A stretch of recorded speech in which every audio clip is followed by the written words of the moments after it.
Elektriautode pealetung on muljet avaldav ja samaväärselt tuleb järjest juurde päris uusi tooteid ja see on põhiliselt seotud Aasia suunaga. ABC Motors on enda salongi toonud Hiina ühe autoriteetsama tootja Dongfengi. Lisaks on valminud ka uus salong.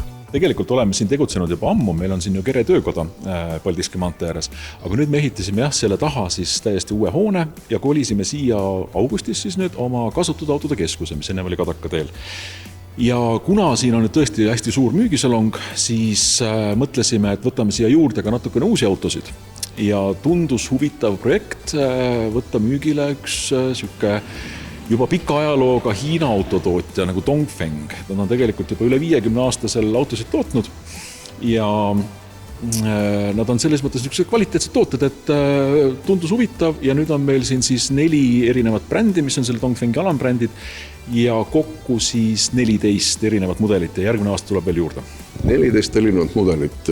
On nad kõik täiselektrilised või nad on ikka sellised klassikalised masinad ka eel, et mida saab siis ütleme nii bensiini kui ka hübriidmudelitena? Sõltuvalt nüüd mudelist on mõned, mida saab ainult täiselektriliselt ja on sellised, mida saab siis nii bensiinimootoriga kui ka siis hübriidmootoriga. Et see valik on päris lai, seal on erinevad võimsused, nii et peaks igaüks leidma endale sobiva. Samuti on väga atraktiivne selle tootja erinevate mudelite hinnaskaala. Ma ise loodan täiesti suurt müügiedu nüüd sellele väikesele täiselektrilisele Dongfeng boksile, mille hind algab siis 22 000. Siis on meil sellised hästi mõistliku hinna ja varustusega linnamaastureid, mis on ka seal 20-25 000 kandis. Ja siis läheb juba asi natuke luksuslikumaks, on erinevaid mahtuniversaale. Ka jällegi hästi praktiline tegelikult on see U-Tour, millel on siis hind kuskil 35 000, aga ta on tõesti korralik, hea varustusega 7-kohaline pereauto, mis tõesti mahutab, mis ei ole mingisugune lihtsalt ümberehitatud maastur, eks ole, vaid ongi päris bussikujuga mahtuniversaal.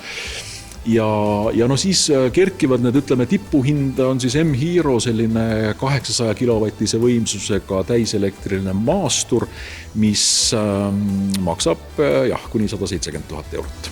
Oli meil võimalik teha ka selle M-Heroga väike sõiduring, siis tõepoolest on tegemist millegi sellisega, millest enamat on raske ette kujutada. Mitte ainult see konkreetne mudel, aga kogu valik on väga luksuslik. Tuleb tunnistada, et ega hiinlased ei ole koonrid, nad ikkagi, kui nad midagi teevad, nad vähemalt selle margi puhul nad teevad hästi. Et kui me vaatame need autode koostekvaliteeti, vaatame need materjale, siis need tegelikult on väga korralikud autod. Ja seda ütleme, kindlustunnet annab ka see tehase garantii, eks ju, et 5 aastat 150 000, elektriautode akudele 8 aastat 200 000, et ei tohiks nagu küll kellelgi mingi kahtlust tekkida, et kas see nüüd laguneb kohe ära või ei lagune, et kindlasti ei lagune. Ja mis puudutab nagu järelteenindust, siis, või ütleme, juhtub mingi avarii ja läheb midagi mõlki kuskil, et siis on tegelikult ka Euroopas olemas korralik vaheladu varuosadele, et ei pea ootama, ma ei tea, 3 kuud, kuni laev Hiinast tuleb, vaid saab Hollandist need jupid kiirelt kätte ja ma arvan, et kliendi jaoks ei ole mitte mingit vahet, kas ta sõidab Euroopa autoga või on see Hiinast toodet. Võib-olla väikest natuke sellist kergelt ärevust need Hiina autod eestlastes tekitavad, aga tundub, et kui vaadates vähemasti viimase paari aasta trende kogu automüügis Euroopas, siis nad on tulnud, et siia jääda ja siin koha peal kindlasti nad on tulnud ikkagi selliselt välja, et nad on absoluutselt aktsepteeritavad ja kindlad ka meie tingimustes. No siin ei ole midagi imestada selles mõttes, et eurooplased ise ja ka jaapanlased ja kõik teised autotootjad on ju need hiinlased välja koolitanud, eks ju, et nad on ju võtnud allhanke korras sealt ju tootnud mudeleid. Seesama Dongfeng on teinud koostööd kõik võimalike Euroopa ja Jaapani autotootjatega, mõnel mudelil on Honda mootor, mõnel on Mitsubishi mootor.